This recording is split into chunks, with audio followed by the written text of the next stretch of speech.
I'm back with another video. This time is making epoxy signs.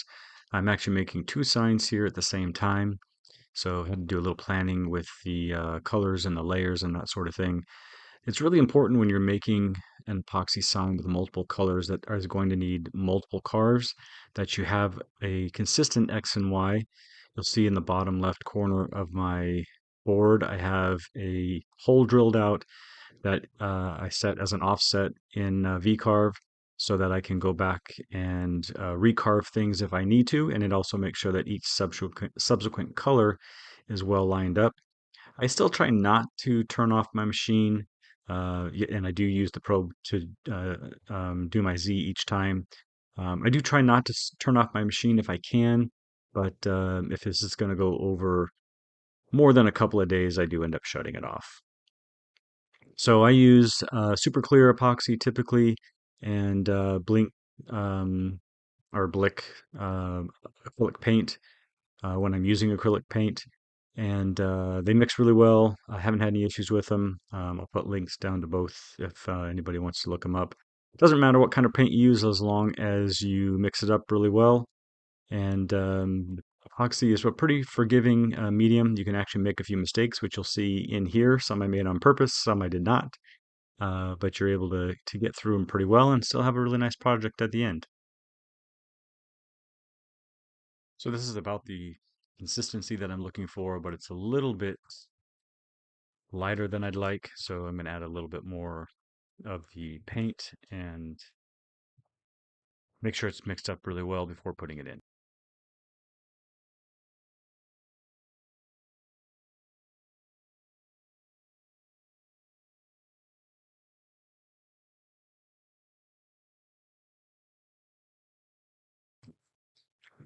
Here are the two cutouts for my signs, and both bases are going to be black. So it takes a little coordination if you're going to make more than one sign to figure out what your steps are going to be. So with this particular base, I wanted to make sure that I got just enough to just fill a pocket, but not go beyond it. I didn't want to have to sand later on. And in fact, my goal for both of these signs was to try to make both of them so that I did not need to do any finish sanding at all.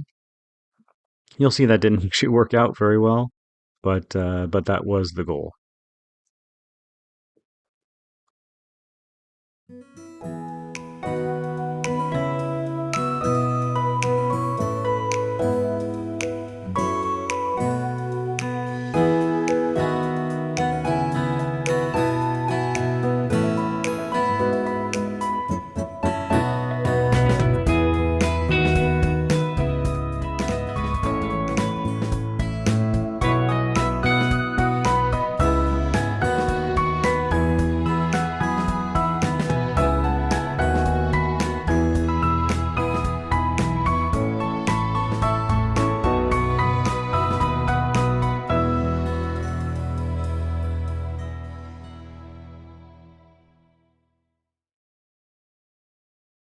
And then here, just like any other epoxy project, you have to make sure you get the bubbles out. I'm using a torch this time, but I have since doing this project, I've switched over to a heat gun. I think it's a little more consistent, and for something like this, it doesn't spread the epoxy around as much. But there are still certain times when I will use the torch for certain things. So make sure you get all the bubbles out. I usually come back a couple of times and check it and just hit it really briefly. It's important to go over quickly. This is 24 hours later, and you can see nice shiny surface there without any bubbles. On this one, there were a couple of bubbles there you can see in the bottom, but those are going to be areas that are going to get carved over, so it doesn't really matter. Here's the first cutout with the CNC for my white lettering. I'm using a pretty small 1/8 inch bit on this one, and I tend to go a little bit slower than I would in wood, just because I don't want the bit to break. In fact,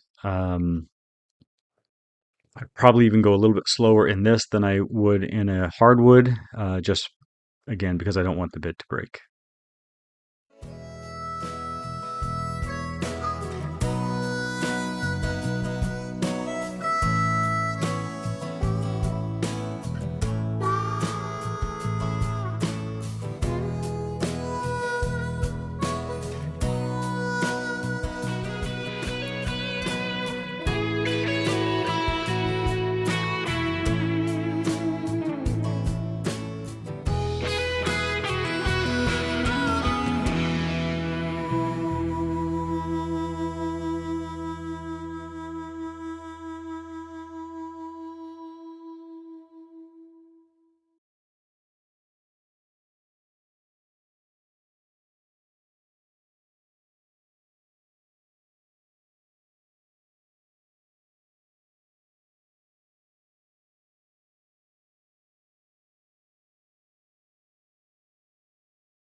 I forgot to record the carve for the rope section, but there's the finished product, and I'm pretty happy with that. And then here's the red and the rest of the sections going through pretty quickly, including the V-carve part for the dragon.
And here you go. Everything is cut out. Just needs to be cleaned up a bit, which you'll see in a second. And then it'll be time to start putting in some colors. So again, with the colors on both of these, my goal was to try to put in just enough that I didn't have to do any post sanding. And it's actually easier to do than you think, but it all depends on what your design is. So of course, the bigger the spot that you're filling in, the easier it is to put in just the right amount without any overflow or spillage or anything like that. But I thought when I designed this, or picked the size, I should say, that I had made the white sections big enough that I would be able to sneak in coloring with a syringe and needle. But unfortunately, it didn't work out, as you'll see later on. Unfortunately, I just had too much overflow and did have to do some sanding, which had its own problems. But that was the point of this video, was to show that there are different ways to do this, and if you make mistakes, there are certain ways to fix things. The rest of the paint process, or the fill-in process, will go a little bit faster, and then we'll talk about things at the end.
So here you go. As you can see, this is almost the final product. Unfortunately, the white and the gold there didn't quite cooperate like I had planned. So I thought, no big deal. I was gonna have to do some surfacing anyway with a surfacing bit, and figured, not too big of a deal at all. It's kind of part of the process with epoxy sometimes. Almost got my goal, but just not quite. Here's where I tell you things went perfect and show you a perfect finished product.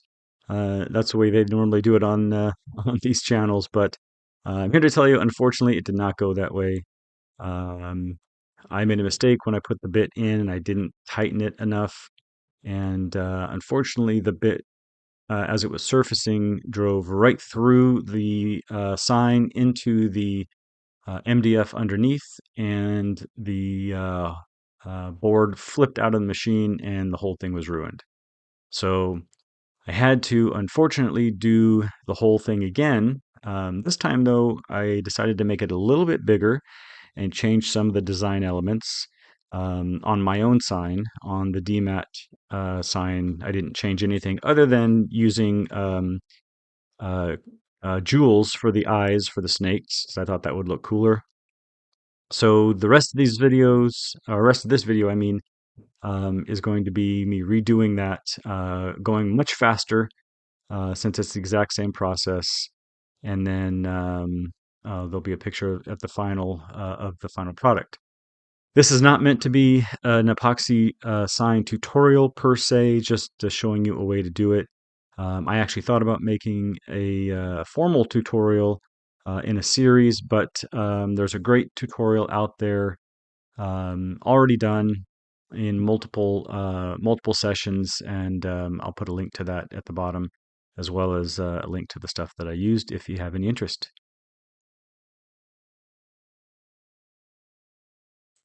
So I decided to change the rope to blue in my logo sign, which I love blue, so I'm cool with it. But it turned out to be a little darker than I planned, so it doesn't show up as well in the final sign. The rest of this actually is to show that you can make mistakes with epoxy and still recover just fine. So on my logo, I purposely went a little deep in some of the surfacing so that you can see, if you sand it out really nicely and you even it up a bit, when you put the final top coat on, it completely hides everything and you can't see a thing. Same thing with the Washington sign. The Washington area needed to be redone a little bit. So as long as you have your X and Y set and hasn't changed, and you haven't moved your sign while you're working through all this stuff, you can actually recarve a section and then fill it back in if you make any mistakes. So here's the final versions. That one on the left is the epoxy. The one on the right is actually painted. Here is the final shop sign for me, and a better picture in light. I do wish I had not used blue. You can see it doesn't come out very well. I should have stuck with gold, which is what my logo is anyway. So I may redo this at some point in the future, but all in all, I think it came out pretty nicely.